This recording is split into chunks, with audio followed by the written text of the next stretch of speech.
하나님 나라가 가지고 있는 속성이 있습니다. 그것은 예수님이 하신 말씀인데, 하나님의 나라는 저 밭에 심기운 겨자씨 한 알과 같다, 이렇게 말씀을 하셨어요. 겨자씨는 씨 중에 가장 작은 씨고, 그 씨 속에 뭐가 있을까 짐작하는 게 어려울 만큼 눈으로 보기에는 어떤 가능성도 보이질 않아요. 근데 그 안에 놀랍게 하나님이 그 안에 담아 놓으신 그 생명의 그 충만한 생명력은 눈으로 보이기에 그렇게 작고 미미하지만, 그것은 심기우면 가장 빠르게 또 커다란 나무가 돼서 또 그 생명의 충만함으로 이렇게 번져가는데, 그래서 우리의 계산과 상상을 초월하는 것입니다. 하나님 나라는 바로 그와 같다, 이렇게 주님이 말씀을 하셨습니다. 잘 짐작이 안 되는 개념인데, 저 태평양, 어마어마한 물 앞에 태평양과 쪽박, 이런 컵 하나를 들고 태평양 물을 어떻게 해보겠다, 이렇게 말하는 거면 조금 실감이 날 것 같아요. 비교가 안 되고 상상이 안 되는 얘기인데, 하나님 나라는 꼭 그와 같다, 이렇게 말씀을 하셨습니다. 하나님께서 그 정말 겨자씨만도 못한 아주 작은 그 깨달음을 가지고 한 사람의 심령 안에, 마음 안에 보이지도 않을 만큼 어떤 그 마음에 이렇게 그 충격이 일어나고, 내 삶에 무언가 누구도 눈치 못 채고 또 대단하게 무엇이 얻어지는 것도 아닌데, 우리의 마음 저 깊은 곳에 무언가가 하나 이렇게 심겨지면 놀랍게도 그것이 마음에 심겨진 바가 자라나서 이 세상에 드러날 때는 어마어마한, 그리고 그것을 하나님이 사용할 때는 상상할 수 없는 일로 드러나게 되는 것입니다. 하나님의 나라가 밭에 심기운 겨자씨 한 알과 같다라고 하는 이 말은 바로 하나님을 사랑하는 사람들의 마음 안에, 가슴 안에 꼭 누구도 눈치 못 채는 작은 씨앗과 같이 심겨진 감동, 그리고 그 결단, 이게 때가 돼서 드러날 때 우리는 보통은 다들 짐작을 할 수 없는, 그래서 참 경이롭다고 할 수밖에 없는 그런 경험을 하게 됩니다. 오늘 이제 기도 2435라는 표현, 24시간 365일 기도를 좀 하자, 쉬지 않고 기도하자, 몇 번 언급이 된 성경 구절 말씀인데, 이거 오랫동안 거의 2000여 년 동안 이렇게 전해지고 아니 그보다 더 긴 시간 동안 전해진 말씀 가운데 구약 성경에 그런 말씀이 있어요. 시편 2편 7절에서 9절을 보면 너는 내 아들이라 오늘날 내가 너를 낳았도다. 너는 내게 구하라. 그리하면 열방을 유업으로 내게 주겠다. 네 소유가 땅끝까지 이를 것이다. 그 성경에 기록된 말씀이지만 그게 그냥 늘 그렇지만 그거 웬만한 보통 사람들에게 주목받지 못하고 그냥 지나가는 말씀입니다. 그리고 또 이사야서 62장 6절로 7절의 말씀에 예루살렘이여 내가 너의 성벽 위에 파수꾼을 세우고 그들로 종일 종야에 부르짖게 하였느니라. 종일 종야라는 말을 그대로 문자대로 받아서 24시간, 그리고 그게 계속되면 365일, 1년이 되고, 그래서 24시간 365일 2, 4, 3, 6, 5 쉬지 않고 너희가 내게 구하면 너희 여호와로 기억하시게 하는 자들아, 하나님이 너희를 잊을 수가 없고 너희 그러면 하나님이 기억하지 않을 수가 없는, 네가 말하면, 네가 행동하면, 너에게 무슨 일이 일어나면 너를 사랑하는 하나님이 눈을 뗄 수가 없을 만큼 하나님에게 소중한 너 여호와로 기억해 하시게 하는 자들아, 너희는 쉬지 말고 부르짖어. 내가 예루살렘을 세워 세상에서 찬송을 받게 하시기까지 하나님 나로 쉬지 못하시게 해다오 라는 말씀이 무관심한 사람들에 의해서 그냥 이렇게 지나가고, 또 열심히 믿는다고 말했지만 그거 별 무슨 말인지 크게 주목하지 못했더랬습니다. 근데 그게 2003년 1월 달이었던 걸로 기억이 됩니다. 무심코 그냥 무심코는 아니지만 작정을 하고 기도를 하겠다고 들어갔다가 그 구절의 말씀을 이제 마음으로 받아들였습니다. 그리고 그리고 그 후에 하나님께서 각 사람 안에 행하시는 일들을 또 각 전 세계에서 일어나는 일들을 이제 보는 그 감동과 감격은 참 표현할 수 없을 만큼 큽니다. 이제 16년째 2436이라는 이름으로 하나님 나라의 부흥과 선교 완성이라는 주제, 이게 좀 가슴에 와닿을 만큼 좀 되면 좋겠는데, 태평양 한복판에 컵 하나 들고, 아니 태평양 바닷가에, 한복판까지는 안 가더라도 바닷가에서 컵을 하나 이렇게 들고 무언가를 저 어마어마한 태평양의 물을 뭐 어떻게 보겠다라고 서 있다면 이건 웃을 일도 아니고 도대체 상상이 될 수 없는, 이해가 안 되는 일인 것처럼 하나님 나라의 부흥과 선교 완성, 이건 뭐 어마어마한 우주 전체를 아우르는, 역사 전체를 아우르는 말 중에 가장 그 모든 걸 다 합친 것보다도 너무 엄청난 제목입니다. 그러다 보니까 이게 가슴에 와닿을 수도 없고 느낄 수도 없는, 그러나 분명히 역사의 주관자 되시는 하나님께서는 이 얘기를 천지가 변해도 변할 수 없는, 반드시 이루어질 이 역사의 마지막 그 사건으로 주님께서 이렇게 약속을 해 놓으신 일입니다. 근데 그 약속, 어마어마한 약속을 주님이 주목하게 하시고 부딪히게 하시고 나서, 그리고 그 일이 무슨 일이 일어나는가, 그건 아무도 상상할 수도 짐작할 수도 없는 일인 것입니다. 그런데 16년의 세월이 흘렀습니다. 그동안 이런저런 감격들이 참 여러 차례 많은 감격들을 지나면서 매년 1차 완주라고 하는 24시간 365일 1시간씩 기도하는 기도자들, 다 와닿진 않지만 이해할 수는 없지만 24시간 365일 기도하면, 쉬지 않고 연속해서 기도를 하면 주님이 쉬지 않고 들으시고 그 일을, 기도를 응답하시며 역사 속에 일하시겠다 약속하신 그 말씀, 쉬지 않고 모든 나라를 구하면 열방을 유업으로 내게 주겠다라고 했으니까, 적어도 분명한 건 전 세계에 무슨 나라가 있는지, 어떤 민족이 있는지, 그리고 그 어떤 그 방언이 있는지 그 사람들을 기억하고 하나님의 약속에 의지해서 이름은 올려드려야 되겠다. 그래서 세계 기도 정보라는 그 정보집과 함께 전 세계의 모든 나라, 한 240여 개 나라, 그리고 전 세계의 모든 역들을 주님 앞에 이렇게 기도하기를 시작했습니다. 그리고 한 해 한 해 감격하면서 지나오는 동안 늘 그런 희망적인 얘기를 생각을 늘 감격 가운데 부풀어가는 가운데, 다시 복음 앞에 대회가 몇 번이 중간에 이렇게 2010년부터 있고 나서부터 겹쳐지는 해에는 완주 예배를 못하게 되고, 아마도 지금이 아마 한 4년 차쯤 완주 예배로는 이렇게 4년 만인가 이렇게 열게 되는 걸로 알고 있습니다. 그리고는 그 일을 이렇게 준비하던 측으로부터, 본부 쪽으로부터 준비하시는 분들의 얘기가 그 일을 좀 알리고 설레이는 마음으로, 야, 우리 정말 주님의 뜻에 순종해서, 믿음으로 순종해서 여기까지 왔으니까, 야, 우리 한번 기쁨과 감사의 그 예배를 한번 드려보자.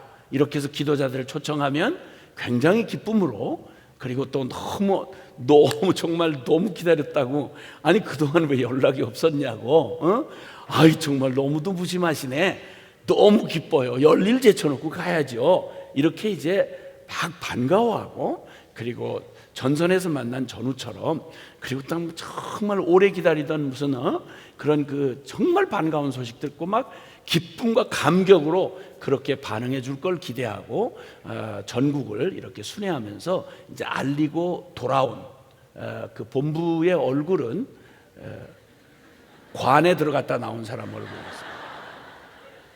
차마다 말을 전하지를 못하는데 감사하는 건 그만둬 놓고 화들짝 놀라면서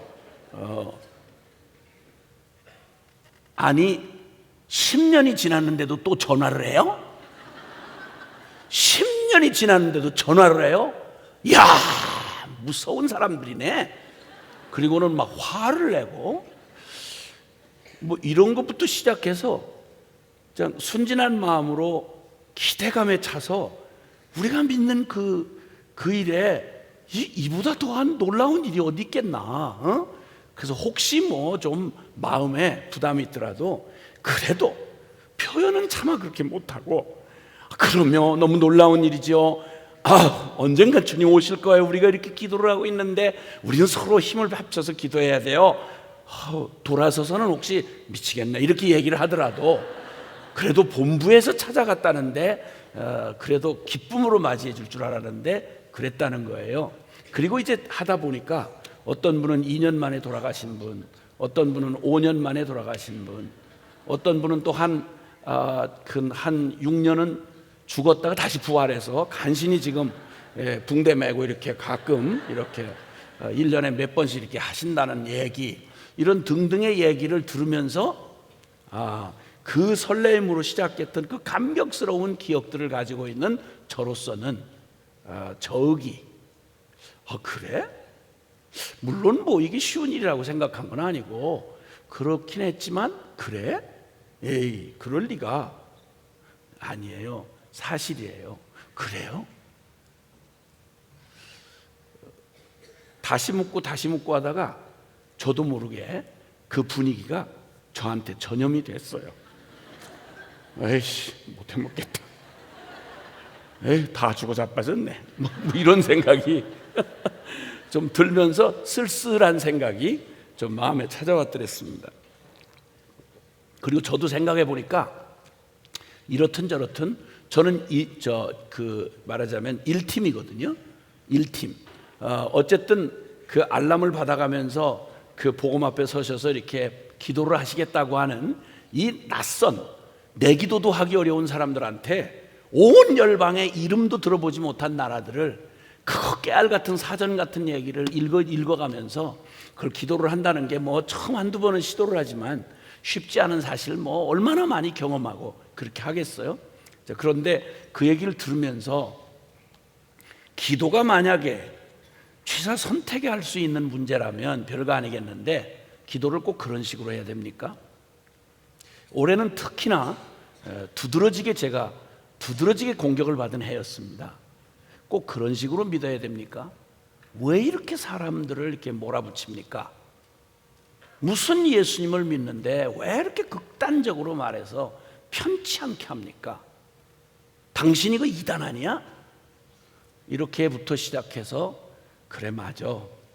누가 이걸 아무리 명제는 맞다고 그러지만 꼭 그렇게 해야 되는 필요가 어디 있겠어. 물론 24365라는 본부나 어떤 단체가 이렇게 거기에 꼭 되어져야만 된다는 얘기는 아니죠. 그러나 적어도 주님 다시 오실 날을 사모하고 그리고 이 비참한 세상에 조금이라도 한 달에 몇 번씩이라도 좀 주위를 둘러보고 세상 돌아가는 꼴을 보면 아무리 뭐라고 변명을 해도 양심을 가진 한 해답이 없는 인생이라면 모르지만 이 해답을 갖고 계시는 주님, 그리고 주님이 그토록 말씀하신 오늘 낮에도 우리 기도 쭉 해오는 동안에 주님 주셨던 말씀처럼 이사야서 62장의 말씀처럼 하나님 아버지의 마음이 그저리 그렇게 애가 타고 내가 다시는 너희를 버리운 자라고 말하지 않고 다시는 너희를 황무지라고 말하지 않겠다. 나는 내가 사랑하고 내가 아끼는 나의 시온, 나의 그 꿈을 가지고 지었던 그 예루살렘, 그 의가, 그 공의가 횃불처럼 타서 다시는 너희가 버림받은 자가 아니라 다시는 너희가 황무지가 아니라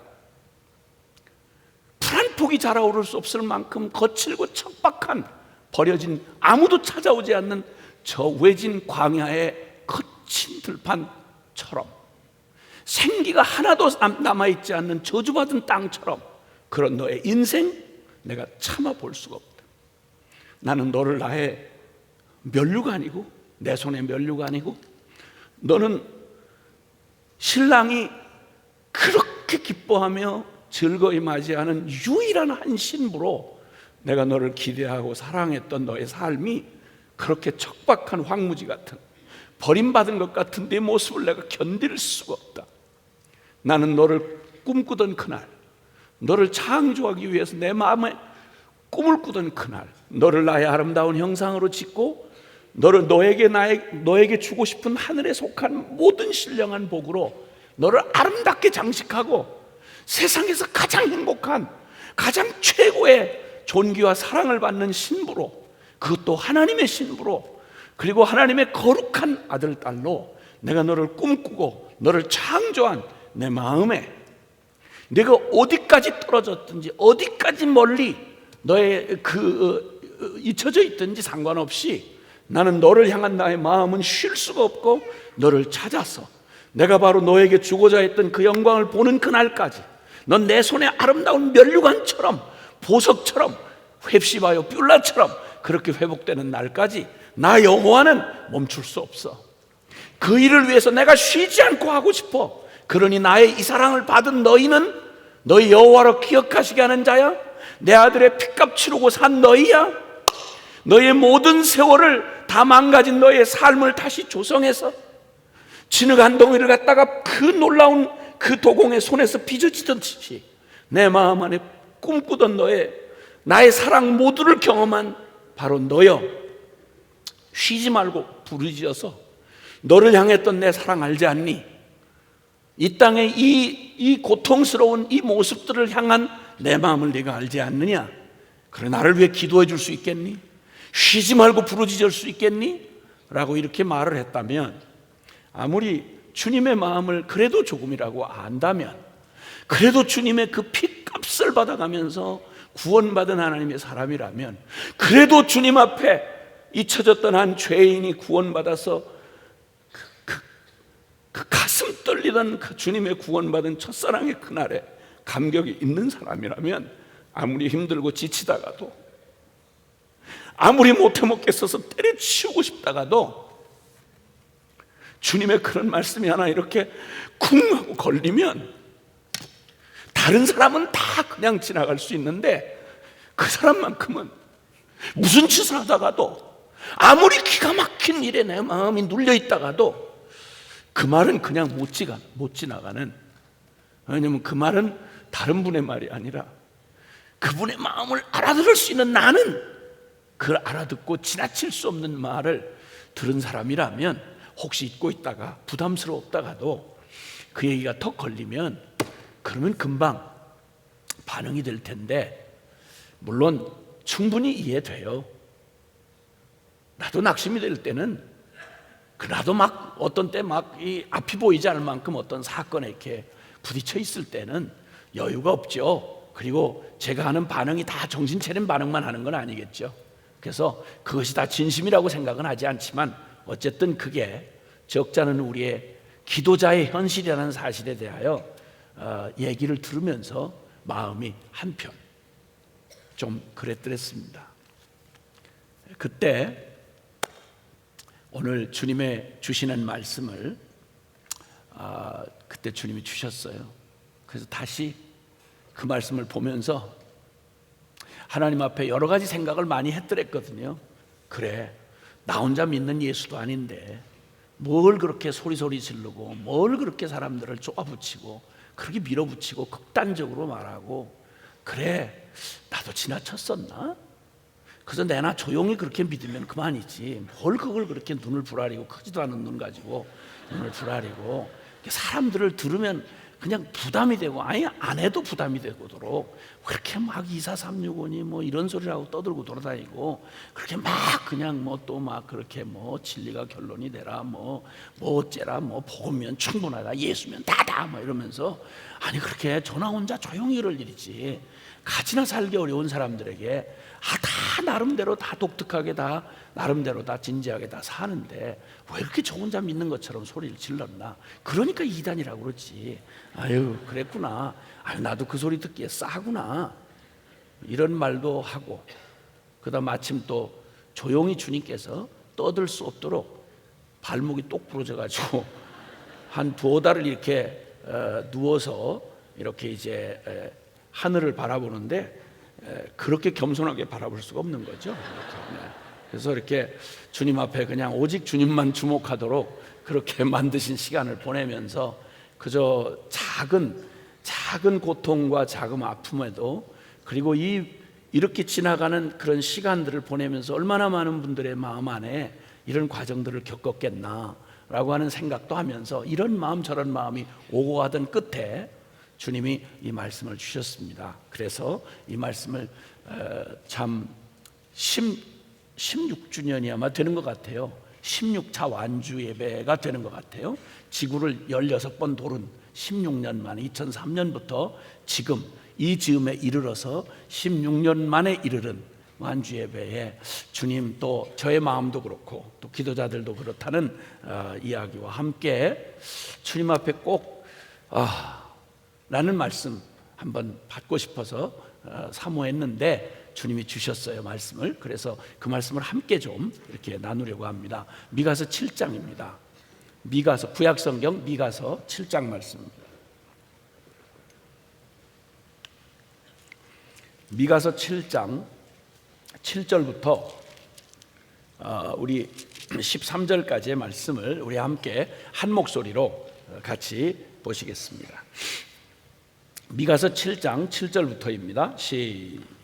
구약 성경 다 찾으셨나요? 네, 그거 자주 방문하는 동네가 아니라서 좀 시간이 걸릴 걸 이해하고 좀 기다릴 테니까 한번 찾아보세요. 미가서 구약 성경 페이지로는 제가 가지고 있는 성경은 1297페이지입니다. 1297페이지 구약 성경 미가서 7장 7절부터 13절 말씀 되겠습니다. 같이 함께 시작. 오직 나는 여호와를 우러러보며 나를 구원하시는 하나님을 바라보노니 나의 하나님이 나에게 귀를 기울이시리로다. 나의 대적이여 나로 말미암아 기뻐하지 말지어다. 나는 엎드러질지라도 일어날 것이요 어두운 데에 앉을지라도 여호와께서 나의 빛이 되실 것이미로다. 내가 여호와께 범죄하였으니 그의 진노를 당하려니와 마침내 주께서 나를 위하여 논쟁하시고 심판하시며 주께서 나를 인도하사 광명에 이르게 하시리니 내가 그의 공의를 보리로다. 나의 대적이 이것을 보고 부끄러워하리니 그는 전에 내게 말하기를 네 하나님 여호와가 어디 있느냐 하던 자라. 그가 거리에 진흙같이 밟히리니 그것을 내가 보리로다. 네 성벽을 건축하는 날 곧 그날에는 지경이 넓혀질 것이라. 그날에는 아수르에서 애굽 성읍 들에까지 애굽에서 강까지 이 바다에서 저 바다까지 이 산에서 저 산까지의 사람들이 내게로 돌아올 것이나 그 땅은 그 주민의 행위의 열매로 말미암아 황폐하리로다. 아멘. 아멘. 사실 이 말씀을 받으면서 먼저는 이 미가서의 말씀에서 사실 처음 대면했던 말씀은 미가서 6장 그 전장 3절인데요. 이런 말씀이 있어요. 제가 앞에서 저의 그 장황하게 저의 지금의 요 상황 16차 완주를 맞이하면서 저의 상황을 이렇게 마음의 상황을 잠깐 말씀드렸는데 그때 말입니다. 그때 요 미가서 6장 3절에 보니까 이르시기를 내 백성아 내가 무엇을 네게 행하였으며 무슨 일로 너를 괴롭게 하였느냐 너는 내게 증언하라. 꼭 이런 식으로 믿어야 됩니까? 이렇게까지 할 게 있습니까? 할 만큼 했습니다. 16년째입니다. 16년째. 그렇게 다 나가자 빠지죠. 주여 어지간히 하세요. 어지간히. 그리고 저도 할 만큼 했습니다. 꼭 이런 식으로 해야 됩니까? 하는 이상한 마음이 전염이 돼서 마음에 좀 그런 마음이 있던 터에 주님이 내가 뭘 너를 그렇게 괴롭게 했니? 뭘 그렇게 너한테 괴롭게 했니? 그래서 정신이 차려졌어요. 그리고 보았어요. 그 말씀을 보았어요. 쭉 보다가 6장에서 7장에 이르는 장면이 미가서의 마지막 장면입니다. 여러분, 이 미가서는 아시는 대로 미가 선지자는 이스라엘 나라가 꼭 지금의 우리와 같은 상황입니다. 옛 구약으로 말할 때 이사야 선지자와 같은 동시대의 사람인데 주전 700년경에 그래도 그때까지만 해도 히스기야라는 왕이 있어가지고요. 여러분 뭐 그 아버지나 그 아들이나 좀 흉악한 인간들이지만 그래도 선 왕이 그래도 그 위로 가면 우시야라고 하는 왕이 이렇게 잘 이렇게 그 선정을 베풀고 그렇게 하다가 그래서 나라가 굉장히 융성했습니다. 했는데 북이스라엘 남과 북이 이렇게 나눠져 있던 중에 그냥 막 갔던 북이스라엘은 이미 히스기야가 왕으로 등극하기 전에 이미 멸망을 했습니다. 아수르라고 하는 나라에 멸망을 했고 이스라엘을 집어삼킨 아수르가 여세를 몰아서 유다 나라 남유다를 예루살렘을 중심으로 한 유다를 위협하고 있었지만 그러나 아직까지 겉으로 보기에 유다는 종교적으로 그러니까 그 유대교의 상황으로 볼 때 융성할 때였습니다. 선지자도 많고 제사도 많이 예배도 많이 드려지고 예루살렘 성전 그대로 솔로몬 성전이 남아 있을 때고요. 그러니까 최고의 성전 건물이 있었고 그리고 그 이사야서의 내용을 보면 하여튼 예배로 말하면 그때 당시 아주 그 전후한 세대를 합쳐서 가장 융성할 때입니다. 꼭 우리나라 꼭 지금 이런 모습처럼. 그런데 겉모습은 아주 종교적인 행위가 많고 뭐 성직자들도 많고 뭐 사람들도 그냥 열심히 교회 와서 예배도 하고 헌금도 드리고 다 열심히 봉사도 해요. 그런데 문제는 그 겉과 속이 그 겉은 남아있는데 속으로 썩어 들어가기를 시작했어요. 그래서 아주 깊이 속으로 타락을 해서 정말 주님이 보실 수가 없을 만큼 아주 위험한 지경으로 막 이제 영적인 상태가 벼랑 끝을 향해서 가고 있었습니다. 기도는 죽었고 아직까지 예배당에 모여서 예배를 하는 모습은 굉장히 열심히 있는 것 같은데 개인 기도가 다 죽어 있고 그리고 거룩한 삶을 찾아보기가 어렵고요. 완전히 이중적인 삶, 성전에서 보이는 그들의 태도와 집으로 돌아가면 성전 문 딱 열고 나가서 밖에서 사는 삶을 보면 형편없고 성직자들의 타락은 성적인 타락부터 해서 돈에다가 우상숭배까지 하나님의 이름을 파는 성직자들이 우상숭배까지 하는 이런 기가 막힌 상황의 그때였습니다. 그때에 그렇게 겉으로는 아주 융성한 바로 그때였는데 그때 이제 바로 이 미가 선지자가 사역을 하고 있었고 그리고 동일하게 가장 위험한 겉이 아직은 멀쩡하니까 차라리 위기를 당했으면 위기겠구나 이렇게 하겠는데 아직은 괜찮다 이거예요. 우리 잘 산다 이거예요. 전 세계에서 지금 대한민국이 세계 명품이 몇 가지인지 모른다는 거예요. 경제적으로 뭐 이렇다는 거예요. 굉장한 지금 한국은 뭐 실력으로 볼 때 대단하다 이거예요. 요즘처럼 교회도 마찬가지고요. 이런 상황에 겉은 아직은 멀쩡한데 이게 멀쩡한 게 어느 날 갑자기 무너질 수 있는 위기는 내부로부터 지금 오고 있는 것이죠. 이런 상황에 있던 때였습니다.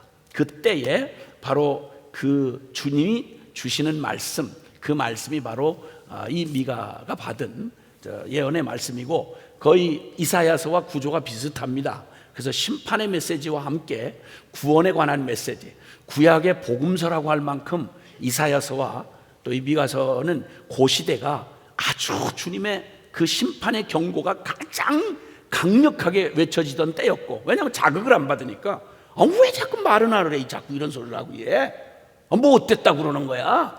아니 뭐 북한의 핵 문제가 뭐 오늘 내일 얘기야?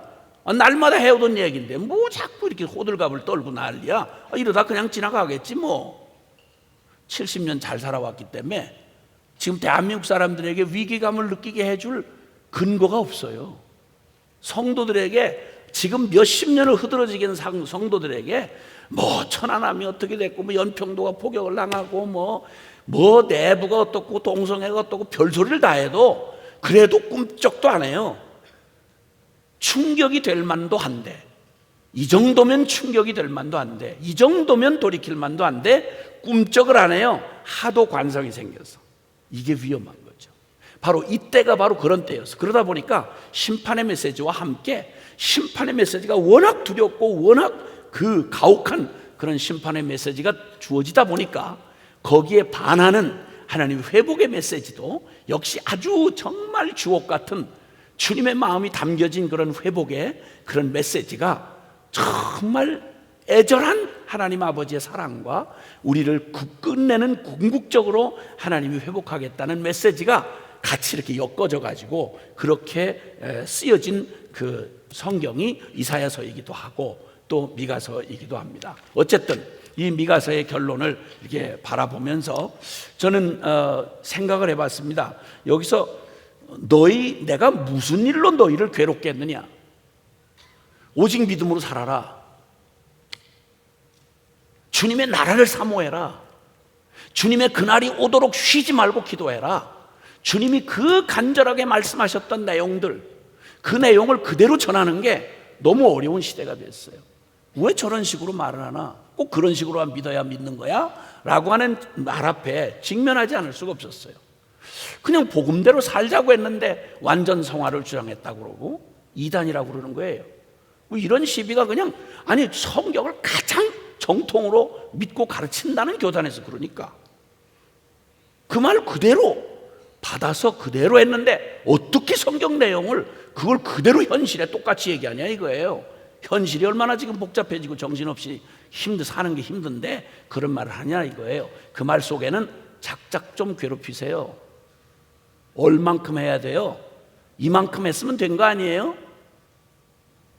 이 정도면 된 거지 뭘 그렇게 유별스럽게 이렇게 말을 해요? 이런 식이에요. 그때 주님이 내가 너희를 무엇으로 괴롭게 했느냐? 내가 무엇으로 너희를 괴롭혔느냐? 내가 너희에게 요구한 게 괴롭힌 거냐? 이 말입니다.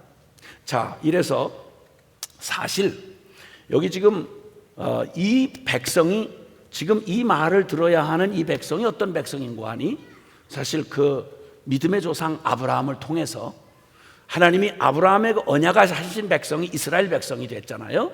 그래서 믿음의 조상 아브라함이 하나님의 부르심을 받을 때 그때 주님이 너무 어마어마한 약속을 하셨습니다. 창세기 12장 1절에서 3절에 보면 너는 너의 본토 친척 아비의 집을 떠나 내가 내게 지시할 땅으로 가라.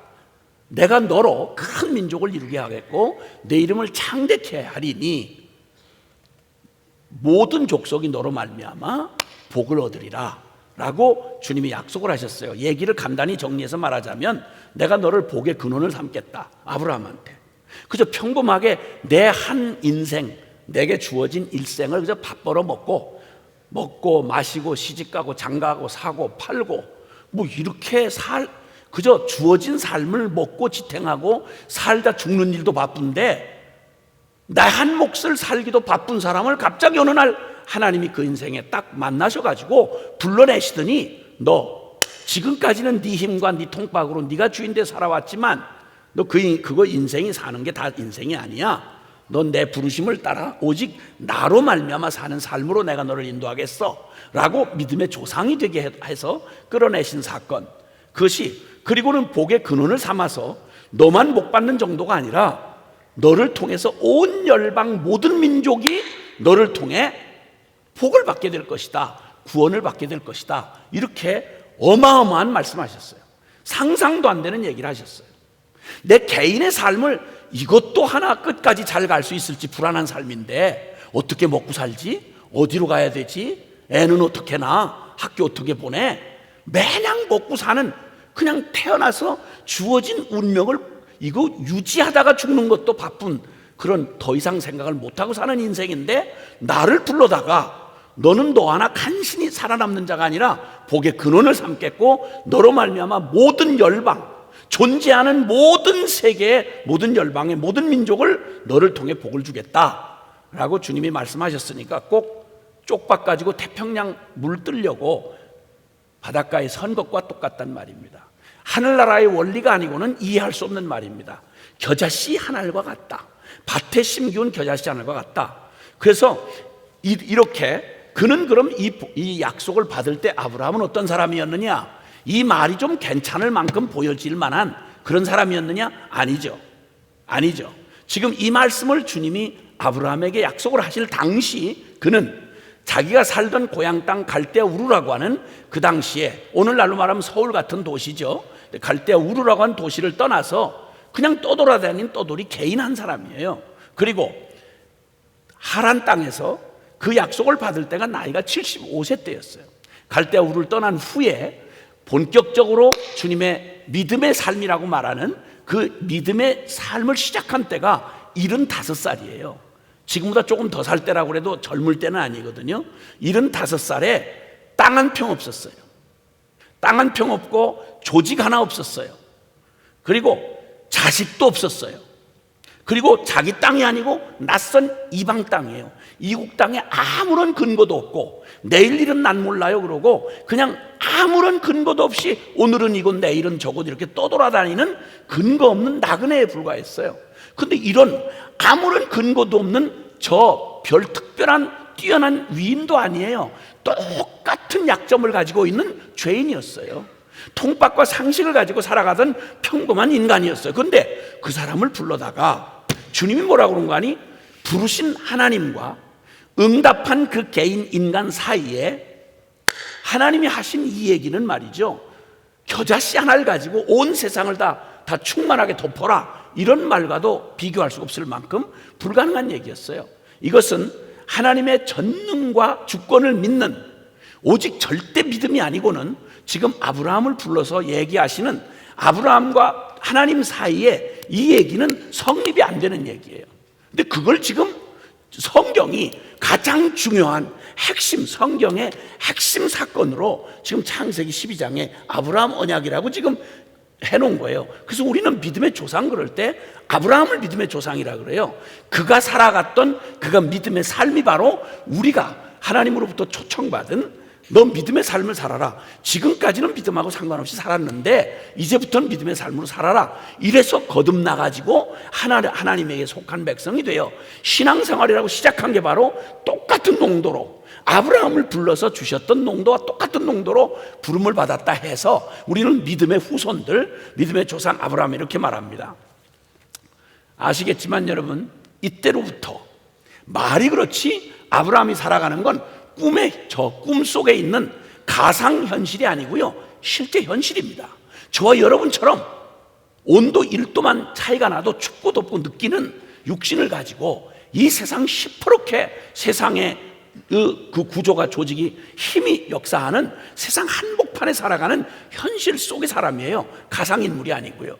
우리하고 똑같은 고민을 갖고 있었던 사람입니다. 그런데 그 사람에게 주님이 오직 하나님을 믿는데 그게 그냥 믿는 게 아니라 가능한 걸 믿는 게 아니라 전능하신 하나님의 전능과 그 하나님의 역사를 주관하고 계시다고 하는 이 전능과 주권을 믿는 절대 믿음 아니면 내게서 계산이 안 나와요. 이러다가 굶어 죽지, 이러다가 결국 터져 죽지, 이러다 빠져 죽지, 이러다가 왕따 돼서 죽지, 계산이 안 나와요. 그런 삶을 주님이 초대를 하셨습니다. 그러니까 계산이나 느낌이나 상황이나 여지나 어떤 것도 그 삶에 영향을 줄 수가 없고 오직 살아계신 하나님을 믿어야만 가능한 오직 믿음이에요. 오직 믿음. 할렐루야. 그래서 아브라함이 믿음으로 순종 한번 해놓고 나면 절벽에 선 느낌이에요. 절벽에. 그래서 창세기 12장부터 여러분 24장 사이에 아브라함의 생애를 기록한 아브라함의 생애를 보면요, 기껏 순종이라고 믿음이라고 덜컥 저질러 놓고 나면 그 다음에는 감당도 안 되는 일을 저질러 놓은 거예요. 가나안 땅 항복판에서 믿음으로 내질렀는데 결과는 이건 완전히 상식으로 말하면 망할 짓을 한 거예요. 믿음으로 걸음을 거둘 때마다 그 큰 사건이 있을 때마다 아찔아찔하게 이러다 끝나는 거 아니야? 이러다가 거덜나는 거 아니야? 이러다가 내일은 있겠어? 이런 일이 아브라함의 생애에 중요한 사건, 성경에 기록된 사건마다 맞이한 상황이었어요. 그럼 그때마다 주님이 나타나셔가지고 그때마다 주님이 나타나셔서 아브라함에게 하시는 말씀은 다른 거 없었어요. 아브라함, 내가 너의 상급이고 너의 방패야. 주님 아무 근거도 없습니다. 아무도 내 편에 있는 사람이 없습니다. 가능성이 없습니다. 주님 나 이러다가 어디 엉덩이 붙일 땅 한 평도 없습니다. 나 홀로 남아 있습니다. 이럴 때면 주님이 여지없이 나타나셔서 주님이 하시는 말은 똑같은 말을 반복하셨어요. 나다, 여호와다. 나는 너의 상급이야. 너의 방패야. 내가 너와 함께 할 거야. 대답은 항상 하나님이 할 거야, 이 말이에요. 그러니까 아브라함에게 요구되는 건 딴 건 없어요. 한 번 확 내질러 놓고 어마어마한 일을 용기도 다 나지 않는데 확 은혜 받은 김에 한 번을 할 수 있어요. 근데 경험이 있는 사람일수록 믿음 쓰기가 더 어려워요. 그때는 그래도 잘 모르고 확 내질러서 했는데 그 다음에 다시는 겁이 나서 못하는 거예요. 그때마다 주님은 똑같은 대답을 하셨고, 그때마다 요구됐던 건 창세기 15장 6절에 아브라함이 이에 여호와를 믿음에 여호와께서 아브라함의 그 믿음을 의로 여기셨더라. 아멘. 그 얘기를 지금 다 증거를 다 드릴 수가 없어요. 왜냐하면 그 얘기하다 끝나요. 결론만 드리고 싶은 거예요. 그부터 아브라함이 평생 살아가면서 아주 단순하고 그 개인이면서 한 가정사예요. 한 그냥 족장으로서 그냥 자기 몫에 그냥 겨자씨 같은 작은 인류 중에 겨자씨 같은 작은 한 사람의 삶에 하나님이 개입하셔서 순종하고 따라오라고 한 길은 오직 믿음이에요. 아멘. 아주 100% 오직 믿음이에요. 지금 들으면 정말 대책 없고 짜증나는 얘기예요. 근데 아브라함은 아브라함이라서 그렇다 이렇게 말할 수 있어요. 나는 오직 하나님만 바라보리라. 모든 상황, 모든 상황에서, 순간에서 아브라함의 고백은 다른 거 없어요. 하나님이 하실 거야. 하나님이 친히 여호와 일에 하나님이 준비하실 거야. 하나님이 가라고 그랬어. 하나님이 책임지신다고 했어. 하나님이 나의 상급이라 그랬어. 하나님이 나의 방패 되신다고 그랬어. 이거밖에는 할 말이 없어. 이게 평생 아브라함이 살다간 아브라함의 삶이었고, 그의 대답은 딱 하나였어요. 오직 나는 하나님만 바라보리라. 자, 죄송하지만 한번 따라해 주시겠습니까? 오직 나는 하나님만 바라보리라. 여기서 오직이란 말을 주의하셔야 돼요. 오직. 하나님 바라보겠습니다 하는 말은 누구나 널널하게 할 수 있어요. 하나님만 바라보리라 이렇게 말하기는 어려워요. 그럼 벌써 극단이 되는 거예요. 그러면 너무 유별난 게 되는 거예요. 그런데 아브라함의 생애는 그것 아니면 다른 여지가 없었어요. 그게 성경이 보여주는 바예요. 오직 나는 하나님만을 바라보리라. 이게 바로 그 겨자씨 하나를 같았던 그 아브라함 생애 가운데 그냥 보여주신, 주님이 엑기스같이 보여주신 삶의 원리였어요. 자, 세월이 지나가서 앞서 말했던 BC 700년경이 되면, 그러니까 한참 세월이 지나갔죠. 아브라함의 이제 자손들이 애굽에서 그 400년이 넘는 동안 거기서 큰 수백만의 민족이 이루어져 왔고, 그리고 여호수아서에 들어오면 거기서 가나안 땅에서 한 나라가 이루어지죠. 이스라엘 나라가. 그리고 사무엘 상하를 통해서 하나님의 그 세우고자 했던 나라, 다윗이 왕으로 세워지는 때까지 이 왕정, 이스라엘의 왕정이 생겨납니다. 그리고 나서 열왕기 상하, 역대 상하 이어지면서 그 한 나라가 큰 규모를 이루고 이제 이루어 오다가, 오늘 여기 미가 선지자가 활동하던 그 당시에 이스라엘 상황이 될 때는 아브라함하고는 비교가 안 됩니다. 아브라함이 겨자씨만한 거라면 여기 그 이스라엘 BC 700년경에 이때의 이스라엘은 겨자씨가 나무가 돼가지고 어마어마하게 번성하여 나무의 실체가 드러난 것처럼 비교가 안 됩니다. 천지개벽한 것처럼 모든 상황과 조건이 다 바뀌었습니다. 세월도 바뀌었고 세상도 바뀌었고 사람도 바뀌었습니다. 아브라함 때하고는 전혀 다릅니다. 개인이 아니라 큰 민족과 나라가 됐습니다. 아무것도 없는 그냥 떠돌이, 그냥 그저 나그네가 아니라 그는 제 나라 제 땅을 가지고 조건과 조직과 힘을 다 갖췄습니다. 한 번도 가보지 못한 전례가 없던 길을 가는 처음 초행길이 아니라, 아브라함은 초행길을 갔지만 이 시대에 미가 선지자 시대의 이스라엘은 역사의 모든 경험을 다 했습니다. 더 필요가 없을 만큼 진리를 다 체험했습니다. 하나님 말씀을 불순종해봤다 의도 터지고, 그리고 순종해봤다가 회복되고, 그러니까 뭐를 어떻게 살아야 되는지에 대해서 더 이상 가르쳐 줄 필요가 없어 역사적 교훈을 충분히 받았습니다. 거기다가 구약 성경 온전히 준비된 성경이 또 그들에게 주어졌죠. 더 이상의 증거가 필요 없는 진리의 결론을 딱 붙잡고 살게 되었습니다. 아브라함에게 언약했던 모든 언약이 다 성취됨으로 하나님이 정말 살아계셔서 이스라엘의 참 주인이라는 것도 이미 드러났습니다. 그리고 이름을 창대케 해주겠다, 큰 민족이 되게 해주겠다, 복의 근원이 되게 해주겠다, 이거 다 이루어졌습니다. 작은 겨자씨가 아니라 어마어마한 숲을 이루고 산맥을 이루게 된 것입니다. 자, 그럼 지금 이때는 뭐가 필요할까요? 다른 거 다 준비됐습니다. 자, 너무 바쁜 거예요. 6.25 전 상태만 해도 우리 한국 땅을 생각해 보세요. 조선 말기만 생각해 보세요. 지금 대한민국은 어마어마한 규모의 모든 걸 다 가졌어요. 그때 살던 공식하고 지금 하는 거 달라져야 되겠죠. 바뀌어야 되겠죠. 아브라함 개인이 떠돌이 하던 순례자의 삶하고 그 후손들이 그대로 나라가 되고 규모가 이 정도 됐으면 뭔가 다른 삶의 공식이 있어야 되지 않을까요? 그때 다른 거 다 있는데 아브라함에게 주셨던 딱 하나, 오직 믿음으로 살리라. 의인은 믿음으로 말미암아 살리라. 오직 의인은 믿음으로 말미암아 살리라.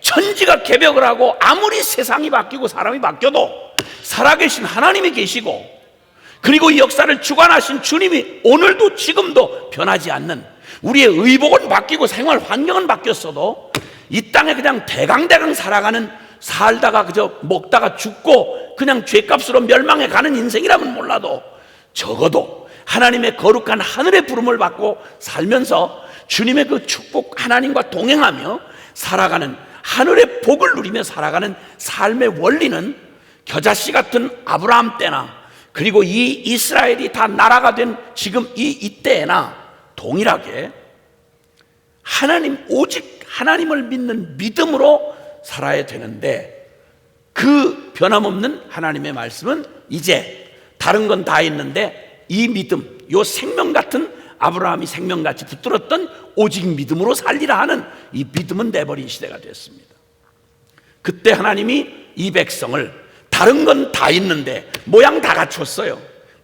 일반적으로 먹고 사는 경제생활, 그냥 나라, 또 그 개인의 모든 삶의 질, 모든 거 다 그런 건 차치해 두고라도 종교생활마저 자기들의 믿음이라고 말하는 이 겉모습의 종교생활도 모든 걸 다 갖추고 있었어요. 그런데 가장 본질적인 오직 믿음으로 살아야 된다라고 하는 이 말에 대해서 요거에 대해서는 굉장히 괴롭게 생각했어요.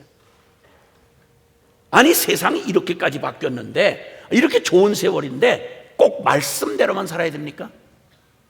그 율법을 언제까지 지켜야 되는 거예요? 정말 짜증나네. 아니, 그 기도를 그렇게 매일 해야 돼요? 아니, 세상이 지금 어떤 세상인데 적당하게 그래도 세상에 좀 어울려서 박자를 맞추며 살아야지. 아니, 어떻게 말씀대로 이렇게 삽니까? 이런 마음의 짐들이 잔뜩 있었어요.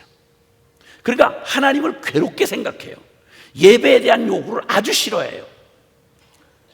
믿는 집에서 태어난 모태신앙의 경우는 어렸을 때부터 옳은 말 좋은 말인 줄은 알지만 그냥 숨 돌릴 틈 없이 그냥 어렸을 때부터 계속 핍박을 받아서 그냥 눈만 뜨면 그냥 정서적으로 받아들이지 않는 요구가 많잖아요. 그렇죠? 일반적으로 씻어라, 먹어라, 일어나라, 이런 얘기는 그만둬 놓고 하여튼 성경 읽어라, 기도해라, 큐티해라, 뭘 해라 하는 얘기, 또 주일날 예배 드려라, 이런 얘기들이 짐처럼 느껴지는 거예요. 그래서 너무너무 피해의식을 많이 가지고 있는 걸 보게 되잖아요. 그렇죠? 근데 여기 이스라엘 백성들이 그랬어요. 너무 괴로워하는 거예요. 그러니까 주님이 묻기를, 미가서 6장 3절에 이르시기를, 내 백성아, 내가 무엇을 네게 행하였으며 무슨 일로 너를 괴롭게 하였느냐. 여기 지금 구약 성경의 말을 다른 말로 할 것 없고요. 구약 성경의 말씀은 하나님이 주신 율법은요, 그 율법 그대로 지켜야 되는 법이었어요. 그래서 이 말씀을 마음과 뜻과 정성과 목숨을 다해서 하나님을 사랑하고 진리를 따라 살아가야 된다. 그게 복받는 길이고 그게 영생하는 길이다. 그게 옳은 길이다. 옳은 길을 가르쳐 준 거예요. 그런데 이상하게 성경이 살으라고 하는 대로 살려면 내 본성하고 안 맞아. 너무 짜증이 나고 힘이 들어. 그러니까 하기 싫은 일을 자꾸만 하려니까 너무너무 버거운 거예요. 언제까지 이래야 돼요? 나 정말 나 중학교 들어갈 때까지 엄마 말 꼬박꼬박 시키는 대로 했어요. 이제 더는 못하겠어요. 학교 가보면 나 같은 애가 없어요. 고마운 줄 생각하세요. 나도 이제는 적당하게 이제 세상 아이들하고 같이 적당히 이럴 테니까 자꾸 그렇게 내가 엄마는 아니잖아요. 이런 이제 청소년 자녀를 둔 부모님들 정말 다시 한번 위로의 말씀을 드립니다. 뭐 저조라고 하는 얘기인데도 그걸 그렇게 힘들게 생각하는 거예요. 지금 요 반응을 똑같이 하나님의 특별한 사랑을 받고 인류 역사에 어느 누구도 받아본 적이 없는, 듣고 순종만 하면 그대로 영생을 얻고 복을 받을 수 있는, 바른 길 갈 수 있는 최고의 가이드, 진리를 선물로 통째로 받았는데 이게 짐이야. 이게 한이야. 성경 읽는 게 아주 미치겠는 거예요. 그 주여 주여 하는 게 참 못 살겠는 거예요. 그러니까 내가 너희를 뭘 가지고 힘들게 했냐? 이스라엘아, 너 유다 사람들아, 이 교회 안에 있는 모태신앙들아, 내가 너를 뭘 그렇게 괴롭혔냐? 여기까지는 안 나가겠어요. 2436 하는 기도자들아, 내가 너희를 뭘 괴롭혔냐? 뭘 그렇게 괴롭혀서 네가 꼭 나를 잡아먹을 듯이 그렇게 그러냐? 무슨 상처가 그렇게 많으냐? 이렇게 물으시는 거예요. 그러니까 그러면서 얘기를 하세요. 너는 내게 증언해라. 네가 나 때문에 너무너무 괴롭고 이 짐을 감당할 수가 없습니다. 이걸 살라는 말입니까? 죽으란 말입니까? 그 짜증내고 신경질 내는 말 좋다. 네가 한번 나랑 한번 변론하자. 그리고 꼭 재판정에서 주님이 이 백성들하고 주님의 이 재판이 벌어져요. 지금 그 말씀이 미가서 6장 말씀이에요. 한 번 더 증언해라. 그래, 너희가 말한 걸 사실에 근거해서 내게 얘기해봐라. 나는 먼저 내가 너에게 한 일을 말하마. 그러시면서 말씀을 하세요. 힘들어 죽겠어요. 꼭 이렇게 살아야 됩니까? 못 해먹겠어요. 뭐 이런 식입니까? 라고 막 화를 내고, 그래서 결국 화만 낼 뿐만 아니라 그냥 그 말씀하고 상관없이 지 멋대로 그냥 제 하고 싶은 대로 가고, 그래서 그걸 돌이키게 하려고 그러면 선지자들 보내가지고 돌아오라. 너 그러면 망한다. 그러면 너 큰일 난다. 이렇게 말하면 이걸 듣는 걸 죽는 것처럼 어려워하는 거예요. 힘들어하는 거예요. 다시는 하나님 얘기 좀 하지 말라는 거예요. 여호와하고 뭐 얘기 말라는 거예요. 예수 하지 말라는 거예요. 믿음 하지 말라는 거예요. 웬 기도 그러냐는 거예요. 그때 주님이 이렇게 말해요. 너희 내게 증언해라. 너희 무슨 일로 괴로웠는지, 내가 너희에게 한 일 중에 잘못한 일이 뭔지, 너희를 괴롭힌 게 뭔지 한번 증언해봐. 그리고 하신 말씀이 지금 4가지로 얘기를 하세요. 저 이 얘기 읽다가 목이 메더라고요. 내가 너한테 한 일 얘기할게. 이게 너를 괴롭게 했니? 라고 하시면서 첫 번째 한 게 뭐냐면 4절에 내가 너를 애굽 땅에서 인도해내어 종로로 타는 집에서 속량하였고 모세와 아론과 미리암을 내 앞에 보내었느니라. 사랑하는 여러분, 예수 왜 믿게 됐죠? 왜 이렇게 신앙생활 시작하시게 됐어요? 기도 236은 왜 이렇게 부담을 지금 느끼게 되는 인연을 맺게 되셨어요? 이 전제가 없이는 이거하고 아무런 상관이 없는 거예요. 뭐 하려고 이 늦은 밤에, 뭐 하려고 이때에 이런 부담을, 가지나 살기도 바쁜데 이런 부담을 느끼죠? 근데 첫 번째 주님이 하신 이 전제 말입니다. 나 너에게 한 일, 너 애굽 땅 종되었던 데서 너를 속량했다 라고 말씀하세요. 십자가가 부담이다. 복음 하지 말아라. 뭔 복음을 이렇게 극단적으로 말을 하냐? 그런가요? 그게 그렇게 괴로우셨나요? 예수 믿으면 똑바로 믿어라. 십자가 복음이 무슨 복음인지 아냐? 너 제대로 거듭났냐? 널 살리려고 십자가의 복음을 준 주님 앞에 거슬리지 말고, 날마다 짜증내지 말고, 세례 슬쩍 받고 지나갔다고 하지 말고, 그게 무슨 복음인데 그걸 그렇게 대하냐 이랬다고. 왜 자꾸 복음 얘기하냐 이거야. 왜 자꾸 죄 얘기하냐 이거야. 왜 자꾸 십자가 얘기하냐 이거예요. 주님이 말씀하세요. 괴로우냐? 너희들 내가 괴롭혔니? 제대로 믿고 십자가의 복음 앞에 나오라고 하는 게 너를 막 반 죽이는 일이냐? 그게 그렇게 힘들었니? 묻는 말이에요. 힘드세요? 복음 앞에 진지하게 대강 거슬리고 그냥 대강 나 뭐 교인인데 뭐 우리 엄마 아빠 다 믿는 사람인데 뭐 나 세례 받았는데요 뭐 영접기도 했어요 뭐. 너 뭐 이렇게 자꾸 얘기를 이렇게 심각하게 이렇게 합니까? 뭘 차가 죽어야 되고 뭐 말마다 죽어야 되고 뭐. 그 무슨 얘기입니까 그거? 나도 살기 힘들어요. 그런데 주님이 얘기를 하시는 거예요. 무슨 일로 너를 괴롭혔니? 기억해봐라. 너를 애굽 땅 노예에서 너 속량했어. 너 주님이 복음이 너에게 실제가 안 됐던 날에 그 비참한 거 네가 알잖아. 너 어떤 인간이었어? 네 삶이 어땠었어? 목이 메더라고요. 설명 안 해도 아니까요. 버림받은 땅처럼, 황무지처럼.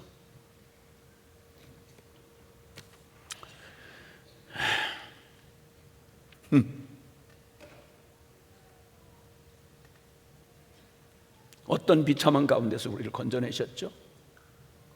노예라는 말이 무슨 말인지 아시잖아요. 죄에 질질 끌려다니면서 고작 좀 잘 나가는 듯 하면 정확하게 죄구덩이에 처박아서 어떤 비참한 삶을 살았는지 아시잖아요. 그 위장하고 대강 이렇게 가면 무도하고 살던 게 얼마나 기가 막힌지 아시잖아요. 죽으라고 사역하고 대단한 모습으로 나를 위장하지만 내게 생명이 안 된, 복음이 실제가 안 됐던 날이 어땠어요 여러분? 어리고 모른다고요? 무슨 말이에요?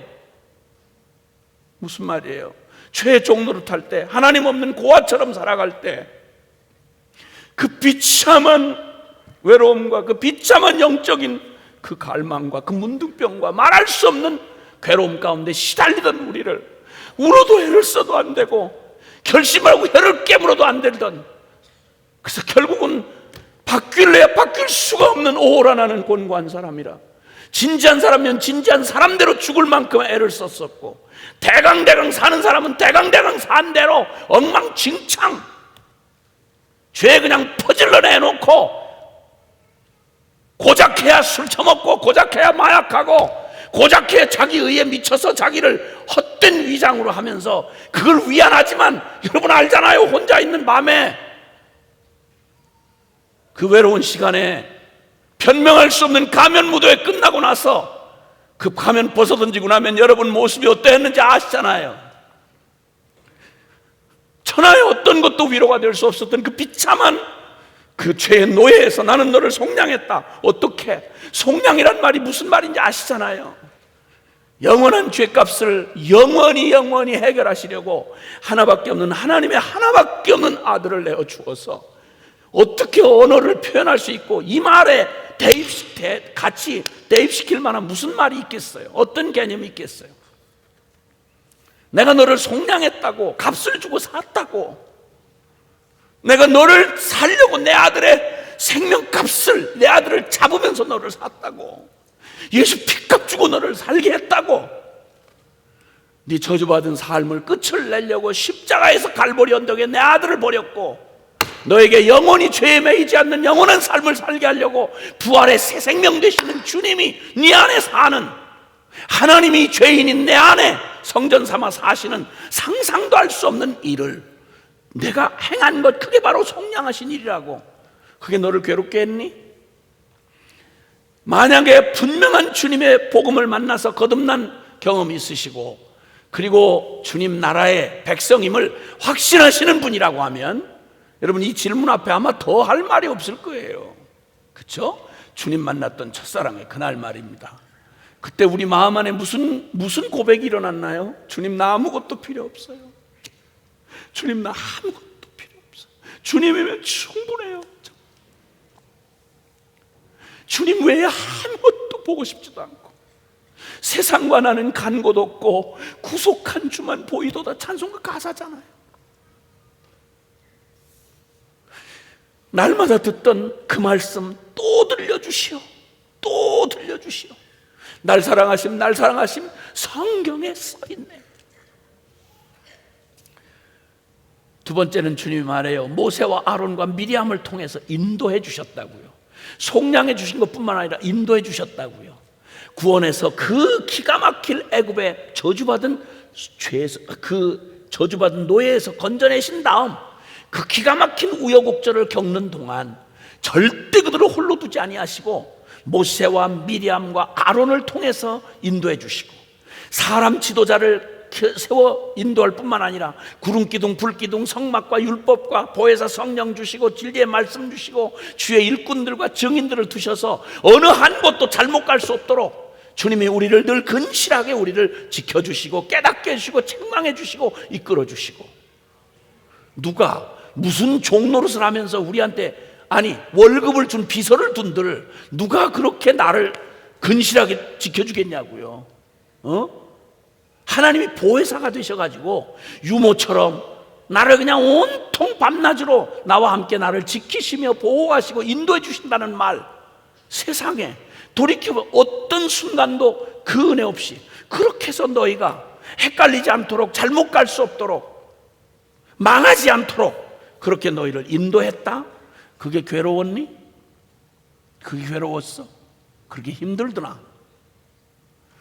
그리고 세 번째는 발락의 저주에서 발람의 축복으로 보호를 하셨다 이렇게 말하죠.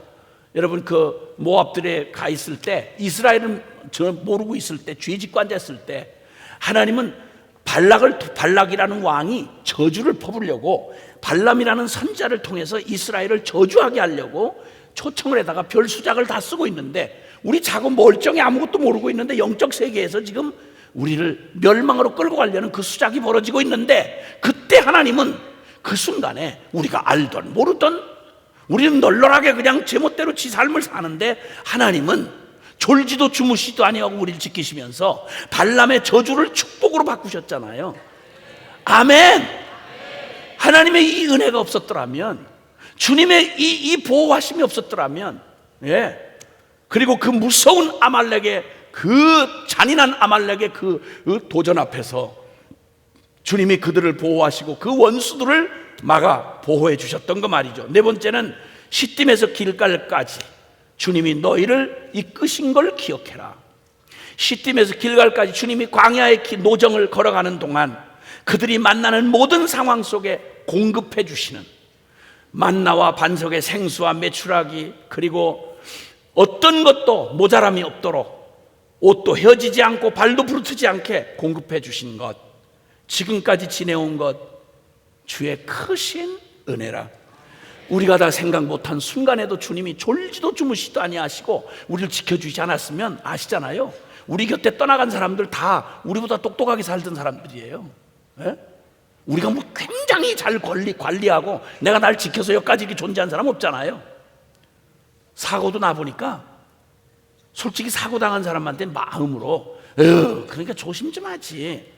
근데 내가 부러져 보니까 그게 조심하고 안 하고의 문제하고 아무 상관이 없더라고요. 누가 다치고 싶어 다친 사람 어디 있겠어요. 아 그렇구나, 나 다시는 그런 말 하지 말아야 되겠다. 가지나 사고 당한 것만도 마음이 어려울 텐데 꼭 마음으로 뒤에다가 그러니까 아무 조심하세요. 그 말은 아이고 조심 못해가지고 그렇게 된 거야, 아이고 싸다, 이런 말 같잖아요. 말을 그따위로 재수없이 하면 안 돼요. 그러니까 그 말 한마디 해도 그렇게 하면 안 되는 거예요. 제가 늘 그따위 소리를 하고 돌아다니다가 이렇게 아주 그냥 입이 10개라도 할 말이 없는 걸 경험했죠. 하나님이 보호해 주시지 않으면 안 되는 거예요. 그래서 주님이 말해요. 하나님이 불의하거나 부족하거나 너희를 괴롭게 한 일이 있느냐? 너희가 온통 불평과 분만과 반역을 일삼아도 하나님 약속 그대로 가나안에 이를 때까지, 애굽에서 가나안에 이를 때까지 하나님이 그토록 온전히 지켜주시지 않았냐? 아멘. 근데 그게 뭐가 어려워서 하나님이 속량하고 인도하고 보호하고 공급하시고 그러니 하나님만을 믿을 수 있으니까 하나님만 믿고 그분이 가라는 대로 가고 서라면 서고 하지 말라면 하지 말고 하라는 것만 해라. 그게 너희 살 길이고 복 받는 길이다. 그 뭐가 어려우냐는 거예요. 그게 왜 불이하냐는 거예요. 말씀대로 사시는 거 어려워요, 힘들어요? 곤란하면 대답하지 마세요. 아니, 말씀대로 이렇게 사는 게 어려워요, 힘들어요? 무슨 말이야? 어려워요. 그래서 대답을 안 하셨구나. 나는 대답하기 곤란해서 그런 줄 아셨더니 어려워요, 쉬워요? 어려워요. 그렇게 했나? 아니, 그게 사는 길이고 잘 되는 길이고 그게 편한 길이고 주님이 다 책임져 주신 길인데 그건 어렵고, 그럼 내 마음대로 하는 건 믿음으로 안 살고 진리대로 안 사는 건 내 멋대로 하는 거잖아요. 그 말을 그 다음에 하시는 거예요. 뭐라고 그러시는 거 아니? 6절에 그들이 자기들의 말을 이렇게 해놓는 말인데, 이걸 뭐 여러 가지 뉘앙스로 읽을 수 있겠지만 이런 말이에요. 백성들이 내가 무엇을 가지고 여호와 앞에 나아가며 높으신 하나님께 경배할까? 내가 번제물로 일련된 송아지를 가지고 그 앞에 나갈까? 그러면 만족하실까? 여호와께서 천천의 수양이나 만만의 강물 같은 기름을 기뻐하실까? 내 허물을 위하여 내 마다들을 드리고 내 영혼의 죄로 말미암아 내 몸에 열매를 드릴까? 얼마나 더 해야 돼? 얼만큼 더 헌신해야 돼? 얼만큼 더 그걸 헌금 바쳐야 돼? 여러분, 이 뉘앙스가 여러 가지로 해석될 수 있겠지만 적어도 이런 말의 뉘앙스로도 생각해 볼 수 있겠어요. 그런데 제가 생각나는 사람이 금방 떠오르더라고요. 돈 좀 있어가지고 부인은 열심히 신앙생활 하는데 진짜 돈 있고 뭐 잘 나가고 이러니까 예수를 진짜 안 믿는 사람 하나가, 그 사람이 그때 당시에 암이 걸렸어요. 간암이 걸렸어요. 근데 간암이 걸렸는데 뭐 의학적으로 희망이 없던 그 사람을 어떻게 진짜 말 그대로 전혀 신윤이 뭐니 이런 능력이니 이런 걸 믿지 않는 정말 그런 목사님이 그냥 인사 의례상 가가지고 병원에 입원해 있는 그에게, 마지막 소망이 없는 그에게 그냥 의례상 그냥 기도해 주시고 날 거라고는 목사님도 안 믿으셨어요. 왜냐하면 그건 날 일이 아니니까. 그런데 진짜 믿음으로 기도 안 했는데도 낫는 수가 있나 봐요. 그게 기도라는 건 그래서 참 여러 가지로 위험한가 봐요. 그러니까 믿음 없이 해도 그게 되는 수가 있어요, 보면. 그래가지고 진짜 기적적으로 났어요. 기적으로. 의학적으로 도저히 뭐 희망이 없는 말기 암 환자인데 그런데 났어요. 그리고는 뭐 시키는 대로 마누라한테 그렇게 시달리던 사람이니까, 죽었다 살아났으니까 뭐 시키는 대로 처음 교회 나오면서부터 새벽기도까지 했고 막 이러다가 3년이 딱, 3년 동안 뭐 11조에다 뭐에다 막 꼬박꼬박 이렇게 했는데 3년 꽉 찬 어느 날 그 다음 주부터 안 나오는 거예요. 그럼 처음에는 막 기다렸죠. 목사님이 너무 어려우신 거예요. 이거 혹시나 무슨 잘못 뭐 상처 입었나 뭐 했나 이래가지고 여러 모양으로 신방을 하려고 하고 막 접근을 해보려고 하는데 이분이 곁을 안 줘요. 그러다가 가만 몇 달이 지난 뒤였는지, 그래서 제발 안 나오셔도 좋으니까, 그러니까 이게 우리가 마음이 어려우니 안 나오는 이유가 뭐 혹시 교회에서 상처받았냐 뭐 했냐 그랬더니 아니요 난 그런 사람 아닙니다. 그러더니 하는 말이 뭐냐면, 나 죽을 사람 말기 암 환자 고쳐준 거 정말 고마운 줄 알고 그래서 교회에서 시키는 대로 다 했습니다. 새벽 기도부터 시작해서 주일 예배부터 해서 뭐 헌금 11조 다 했습니다. 자, 그런데 정말 죽을 놈 살려준 거 정말 고맙지만 저도 할 만큼 했습니다. 3년 동안 진짜 할 만큼 했습니다. 그만하면 됐지 않습니까? 네, 저도 할 만큼 했습니다. 여러모로 계산해봐도 병원비로도 충분했고 여러모로 다 했습니다. 좀 더 이상 괴롭히지 마십시오, 이 말이에요. 여러분 이거 어떻게 생각하세요? 이런 사람은 그 고쳐준 거 취소해야 될까요? 아니면 계속 고쳐준 거 유효하게 해야 될까요? 은혜를 모르는 인간, 전혀 그런 인간. 여러분이 기가 막힌 사람 나중에 결국은 자기가 자기 값대로 그 나은 몸 가지고 더 살려둘 이유가 없었던 사람인데 하나님의 마지막 긍휼이었죠. 어떤 모텔에서 변사체로 발견이 됐습니다. 이스라엘 백성들, 너희가 선택해서 오직 믿음으로 살아라 말씀대로 살기가 그렇게 어렵더냐? 그래서 너희가 선택했지. 내가 너에게 요구한 게 뭐였냐? 8절에 사람아, 뭐 너가 뭐 천천의 수양이나 만만의 강물, 뭐 내 맏아들을 드릴까, 뭐 내 몸의 열매를 드릴까, 뭐 이렇게 해서 막 신앙생활 힘든 것처럼 뭐 말씀대로 사는 게 뭐 기도하고 2, 3, 6 기도하고 뭐 너무 어렵고 막 희생당한 것처럼 얘기를 하는데, 아니다. 주께서 선한 것이 무엇인지 너한테 어린아이도 알아듣도록 들려주었다. 여호와께서 내게 구하는 게 무슨 번제물이냐? 여호와께서 내게 구하는 게 너 어줍지 않은 네가 뭘 좀 봉사하는 그런 거냐? 주님이 내게 원하는 거 율법이 말했고 하나님 말씀해 줬지 않냐? 여호와께서 내게 구하는 것은 오직 정의를 행하며 인자를 사랑하며 겸손히 하나님과 동행하는 거 아니냐? 아멘. 내가 너에게 원하는 게 뭐냐? 하나님이 원하는 거 다른 거 없어요. 뭐 헌금이요? 아니 그거야 자발적으로 감사해서 감격해서 드리는 거지. 주님 앞에 내가 너한테 무슨 돈이 없었는데 돈 짜가지고 내가 하나님 노릇하겠냐? 아니라는 거예요. 너에게 선한 게 뭔지 보여주셨지 않냐? 정의를 행하고 인자를 사랑하고 겸손히 하나님과 함께 행하는 것 아니냐? 주님이 말합니다. 소리를 지른다. 여호와께서 성읍을 향하여 외쳐 부르시나니 지혜는 주의 이름을 경외함이라. 하나님 정말 살아계시고 그분이 선하시고 의로우신 주님인 줄을 알았더라면, 하나님을 진짜로 경외하기만 했더라면 이게 이 명령이 어렵고 이 삶이 힘들었을 리가 없을 텐데, 너는 내 눈앞에 하나님을 두려워함이 없다 사실은.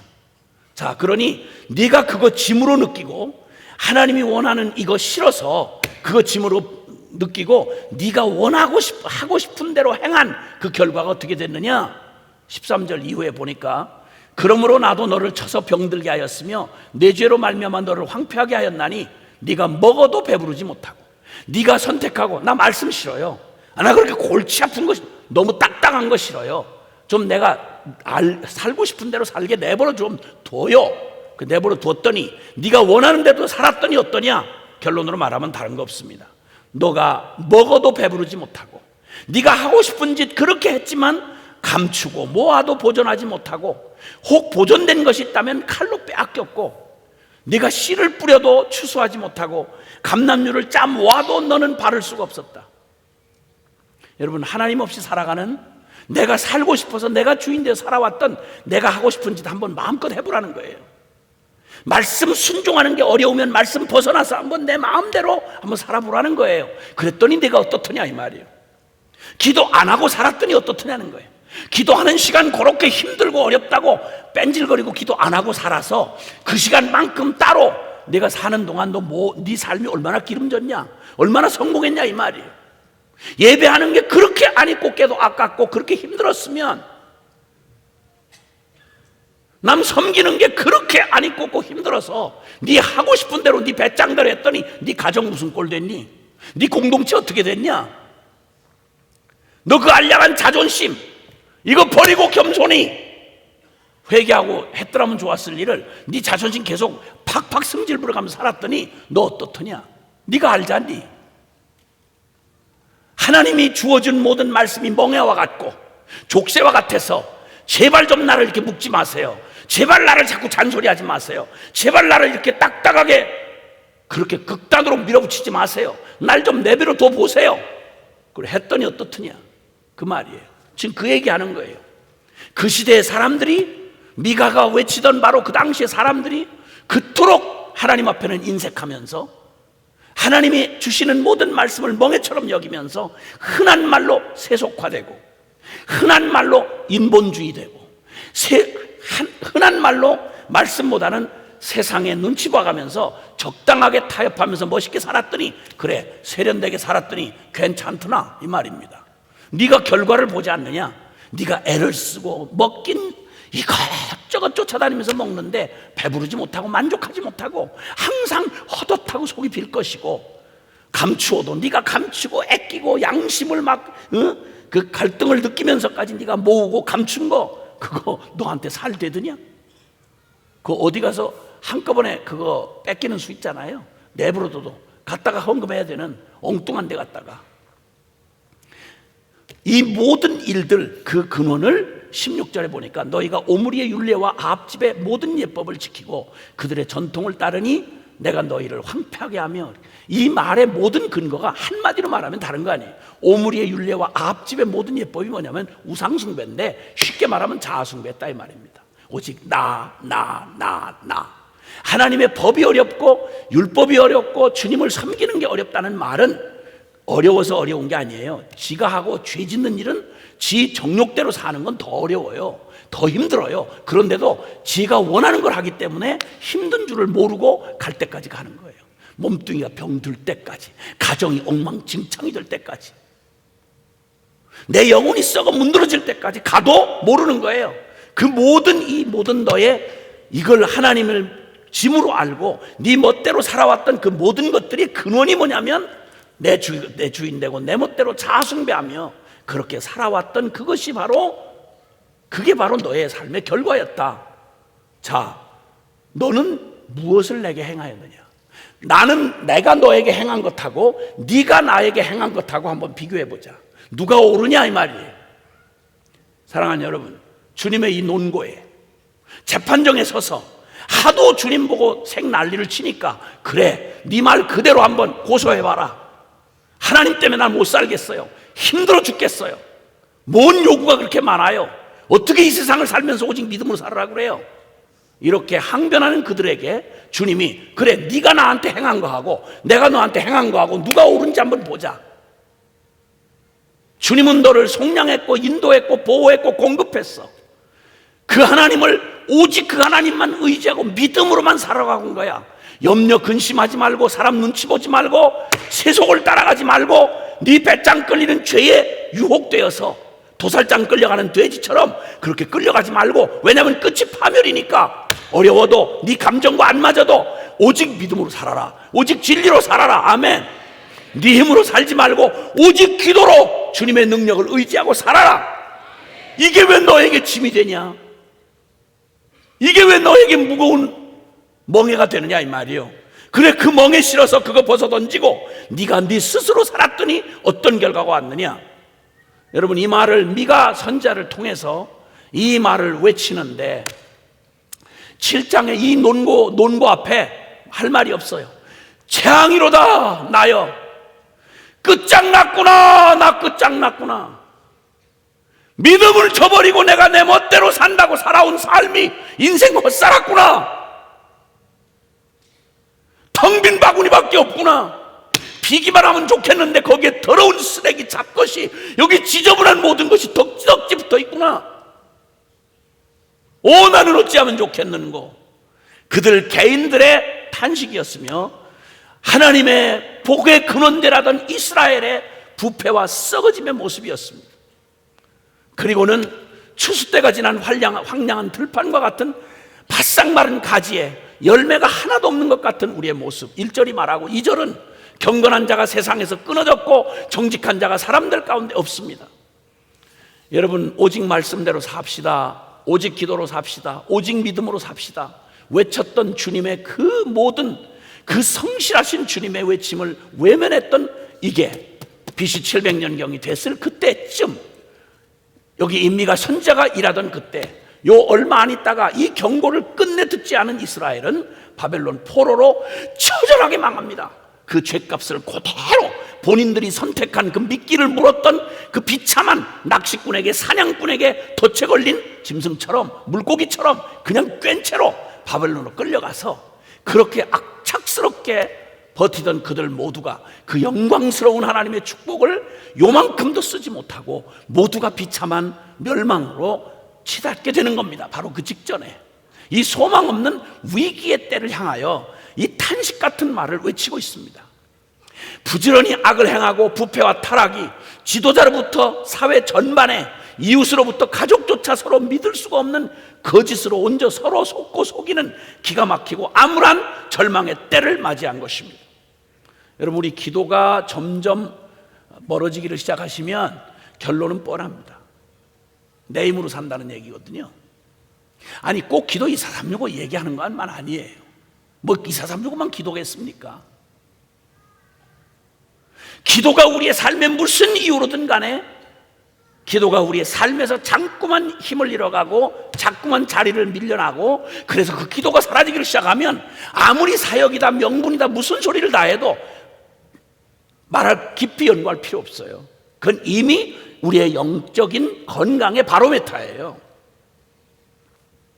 그리고는 주저앉아서 그 기가 막힌 암울한 절망의 때 비로소 저는 이 얘기, 아브라함의 그 단순하고 단조로운 그런 개인의 겨자씨 같은 그때의 삶의 원리도 오직 나는 하나님만을 바라보리라 였는데, 지금 이 많은 시험과 과정을, 역사의 과정을 거치고 난 다음 바로 이 시대 가장 복잡하고 혼돈된 바로 이 시대에서 미가 선지자의 마지막 결론이 바로 뭐냐면 7장 7절에 오직 나는 여호와를 우러러보며 나를 구원하시는 하나님을 바라보나니 나의 하나님이 나에게 귀를 기울이시리로다.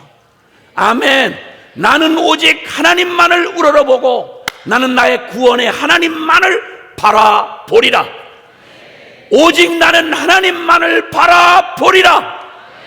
이 결론이 오늘 16차 완주 예배를 앞두고 엎치락뒤치락하며 그냥 보면 우리의 영적 상태를 볼 때 추수때가 지난 황량한 들판과 같이 2365 기도는 무슨 여기에 이 조직에 들어와서 기도를 한다 이거 말고요, 모든 상황과 형편이 이사도 가고 바뀌고 병도 들고 뭐 상황이 조건이 위치가 바뀌고 얼마든지 무슨 이름으로 하든 상관없겠어요. 뭐 247이라고 하든지 뭐라고 하든지 상관없이 한 가지 분명한 건 우리 주님이 하나님 나라의 부흥과 선교 완성을 사모하고 다시 오실 주님을 기다리며 살아가는 신부된 교회가 선택의 사항이 아니라 죽기 살기로 목숨을 걸고 목표 표대를 바라보고 함께 연합하여 해야 할 기도가, 그게 바로 하나님 나라의 부흥과 선교 완성 아니겠습니까? 아멘. 24365 본부 없어지면 어떻겠어요? 상관없지요. 뭐 할 만큼 했잖아요. 이걸 굳이 한 단체가 이렇게 서서 이거 해서 뭐 하겠습니까? 그걸 목적으로 한 적 없거든요. 어떻게 해도 상관없겠어요. 그러나 한 가지 분명한 건 16년이 지난 지금 엎치락뒤치락 모든 상황을 거쳐와서 결론이, 미가가 이 기가 막힌 이스라엘의 이 기가 막힌 상황 앞에 이 암울하고 절망의 때 다른 대답을 찾지 않았습니다. 이 모든 결론의 끝에서 그는 아브라함이 외쳤던 말을 동일하게 외치는 겁니다. 오직 나는 여호와 하나님만을 바라보리라. 나는 오직 믿음으로 다시 서리라, 이 말입니다. 아멘이십니까? 그리고 막 공격을 받습니다. 맞아요. 공격을 막 받습니다. 2003년 4월 1일 자정부터 120명이 주님 앞에서 감격하면서 시작하던 그날을 저는 잊을 수가 없습니다. 누가 이 막막한 말을, 누가 이걸 현실적인 말로 받아줄 사람이 있을까? 사무실에서 혼자 이 말을 받고 주님이 그걸 어떻게 하라는 말씀입니까? 너무 막 압박이 오는데 죽을 것 같은 거예요. 어떻게 24시간을 기도해요? 죽을 때까지. 그걸 어떻게 하느냐고요. 그러다가 1시간씩이라도 하는 사람들 24명이면 될 거 아니냐. 그래서 그 말을, 이야, 이러면 되는구나. 하나님이 우리를 연합할 수 없는 우리를 연합하게 하셔서 한 소망, 한 믿음, 한 복음 안에서 이 주님의 그날을 바라보는 우리의 기도로 일하시겠다는 주님의 약속이 천지가 두 쪽이나도 변하지 않는다면, 우리가 이 순종만 해낼 수 있다면, 이 연합만 해낼 수 있다면, 이 기도만 할 수 있다면, 우리의 모든 장애와 모든 걸 넘어서서 네 거 내 거 따지지 말고, 그래서 1시간씩 우리가 전 세계 모든 나라를 주님이 허락하시는 한 붙잡고, 약속 붙잡고, 내게 구하면 열방을 내게 주리라는 약속 붙잡고 순종할 사람, 주님 정말 가능할까요? 주님 주실까요? 그리고 와서 떨리는 마음으로 저희 가족들에게, 공동체에게 나눴습니다. 이게 무슨 얘기입니까? 상상도 못하는, 조심스럽게 나눴는데 전부 동시에 미쳐가지고 그 하나님 뜻이라는 거예요. 그래서 8단체장들을 초청을 해서 다시 얘기를 했더니 다들 하나님 뜻이라는 거예요.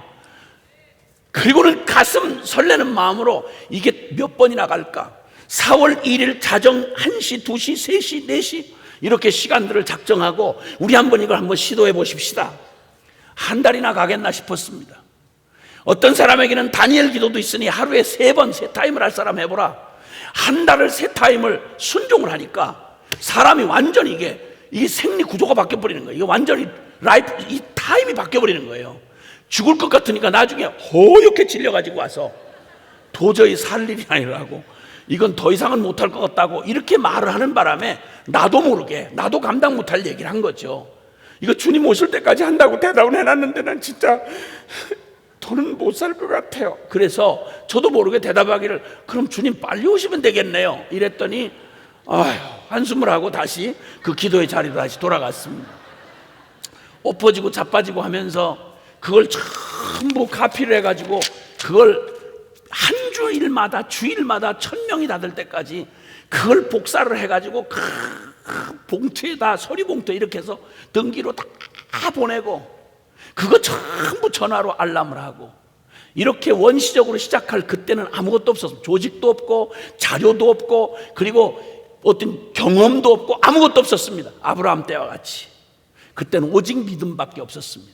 설레는 마음으로 이렇게 죽을 것 같고 얼굴이 다들 허해졌어요. 한 달 지나가니까 막 제대로 사람이 잠도 못 자고 밤에 이거 알람하고 이러니까 사람이 살 일이 아니에요.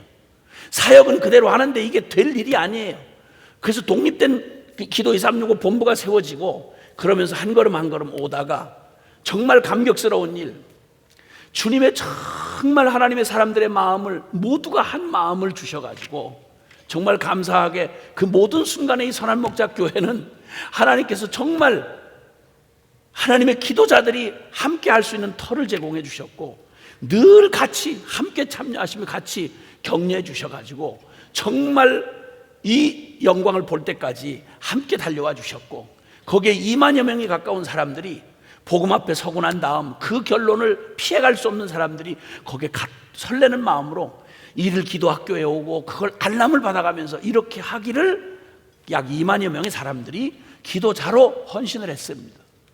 몇 명이 남아있느냐? 그걸 계수하려고 하더라고요. 계수를 하려고 해보니까 대부분 돌아가시고 송장이 되셨다는 진단이 나오는 게 이제 뭐 그 중에 어떤 분은 1년 하다가 죽으신 분, 3년 하다 죽으신 분, 뭐 어떤 분은 막 죽었다 살아났다 죽었다 살아났다 이렇게 해서 또 간신히 오시는 분, 성과로 보면 눈으로 볼 때 이런 거예요. 저도 낙심이 되다가 주님이 이번에 이 말씀을 주시면서 그렇게 물으시더라고요. 너 기도했니? 기도 운동했니? 너 기도 운동한 거야? 기도한 거야?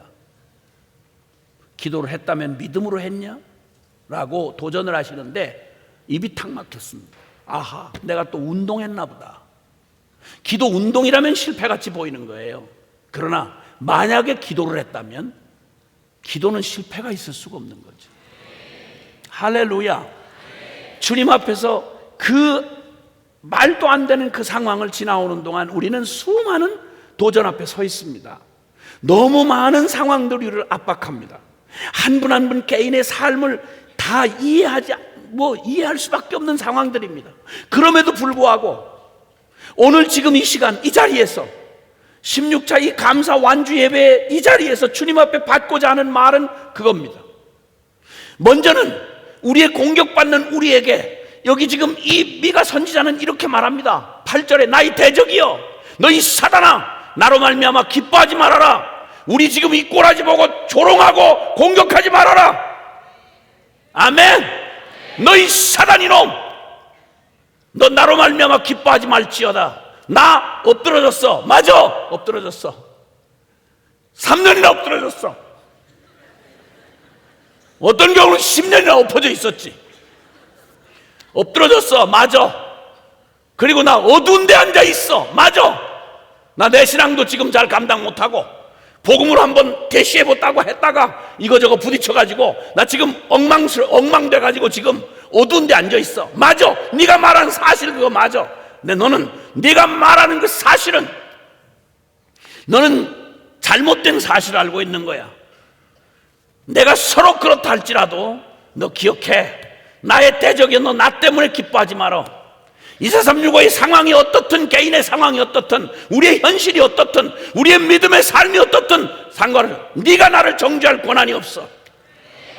너희 대적아 이 사단아, 이 저주받은 사단아 떠나가 멸할지어다. 왜냐하면 너 조롱하는 대로 너 엎드러졌지, 너 어두운 데 주저앉았지, 너 형편없지, 엄청난 소리하고 떠들더니 결국 그 꼬라지지. 너 기억해? 네가 조롱하는 대로 나 엎드러졌고 어두운 데 주저앉았어. 그러나 나 일어날 거야. 그러나 나 밝은 길을 걸어갈 거야. 왜냐하면 여호와께서 나의 빛이 되실 것임이로라. 내가 여호와께 범죄하였으니, 맞아, 복음대로 못 살아서 자빠지고 깨지고 부끄러운 시간 많았어. 기도의 맥을 잃고 이 사람 누구만 버린 게 아니야. 내 꼬라지가 정말 부끄러워. 말로 다 할 수 없어. 내가 여호와께 범죄했어.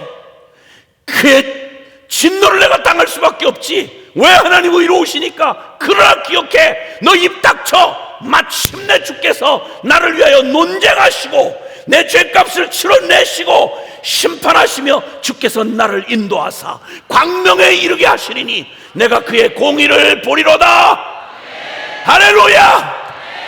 24365 기도 주님이 잘하셨습니다. 할렐루야. 아멘.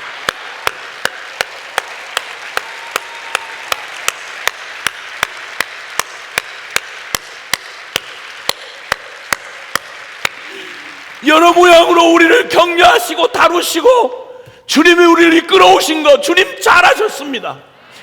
16주년을 맞이하는 지금 우리의 모습이 어떤 모습이라 상관없습니다. 괴수하지 말라고 그랬습니다. 그걸 왜 괴수하느냐고 그랬습니다. 믿음으로 했다면 우리는 믿음으로 이루어질 그것을 믿음으로 바라는 것들이 실상이지. 우리는 반드시 승리할 것입니다. 왜냐하면 주님이 승리하기 때문입니다. 할렐루야. 기도자는 죽어도 그 기도는 살아서 역사할 것이기 때문입니다. 아멘. 기도 236이라는 이름을 쓰든 안 쓰든 아무런 상관이 없습니다. 반드시 주님이 하실 것입니다.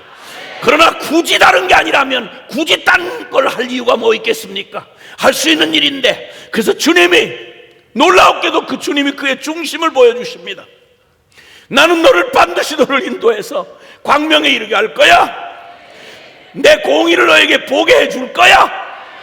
여러분, 그리고 그 대적이 이걸 보고 부끄러워하리니 그는 전에 내게 말하기를 네 하나님 여호와가 어디 있어? 너 대단히 떠들고 시작하더니 하나님 결국 그것 아니야? 그 꼬라지 아니야? 얘기하는 거예요. 그러나 대적이 반드시 그는 부끄러움을 당할 것이다.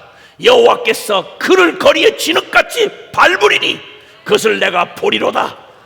그리고 주님 놀라웠게도 주님이 말씀하시는 약속을 우리가 보게 됩니다. 네 성벽을 건축하는 날, 곧 그날에는 지경이 넓혀질 것이라. 사랑하는 여러분, 우리의 기도의 성벽이 무너져 있던 그 성벽을 이렇게 세우기를 주님이 원하십니다. 내 무너진 성벽을 이렇게 세우는 날 내가 할 일을 너에게 보여줄게.